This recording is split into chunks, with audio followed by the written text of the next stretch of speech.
India மாதிரியே வேணும்னே 10 நிமிஷம் லேட் பண்ணுற Rishabh Pant captainship underrated, Kaif பாராட்டு. வணக்கம் செய்தி புனல் நேயர்களே. IPL 2025 கிரிக்கெட் தொடரில் ரிஷப் பண்ட் 27 கோடி என்ற பிரம்மாண்ட சம்பள தொகைக்கு லக்னோ அணிக்காக விளையாடி வருகிறார். அந்த அணிக்காக இதுவரை அவர் பேட்டிங் துறையில் பெரிய தாக்கத்தை ஏற்படுத்தவில்லை என்றே சொல்லலாம். இருப்பினும் அவருடைய தலைமையில் இதுவரை 8 போட்டிகளில் 5 வெற்றிகளை பெற்றுள்ள லக்னோ புள்ளிப்பட்டியலில் 5வது இடத்தில் அசத்தி வருகிறது. குறிப்பாக ராஜஸ்தானுக்கு எதிரான போட்டியில் கடைசி ஓவரில் 9 ரன்கள் தேவைப்பட்டது. அப்போது அந்த ஓவரை வீசிய ஆவேஷ் கான் 6 ரன்கள் மட்டும் கொடுத்து 1 விக்கெட் எடுத்து லக்னோவின் வெற்றியில் பங்காற்றினார்.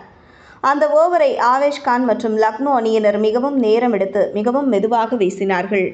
இந்த நிலையில் ராஜஸ்தானுக்கு எதிரான போட்டியில் கடைசி ஓவரை வீச வேண்டும் என்றே ரிஷப் பண்ட் 10 நிமிடங்கள் வரை தாமதமாக பவுலிங் செய்ததாக முன்னாள் வீரர் முகமது கைஃப் தெரிவித்துள்ளார். அவ்வாறு செய்ததன் வாயிலாக எதிரணியின் வேகத்தை உடைத்த ரிஷப் பண்ட் லக்னோவுக்கு வெற்றி பெற உதவியதாகவும் அவர் கூறியுள்ளார். 2024 T20 உலகக்கோப்பை ஃபைனலிலும் காயமடைந்தது போல் ரிஷப் பண்ட் சில நிமிடங்கள் போட்டியை தாமதப்படுத்தியது இந்தியாவுக்கு வெற்றியை கொடுத்தது. அதேபோல அந்த போட்டியில் செயல்பட்ட Rishabh Pant captainship underrated என்றும் கைஃப் பாராட்டியுள்ளார். இது பற்றி அவர் ட்விட்டரில் கூறியுள்ளதாவது பின்வருமாறு: கடைசி ஓவர் இரவு 11:07 மணிக்கு துவங்கி 10 நிமிடங்கள் வரை சென்றது.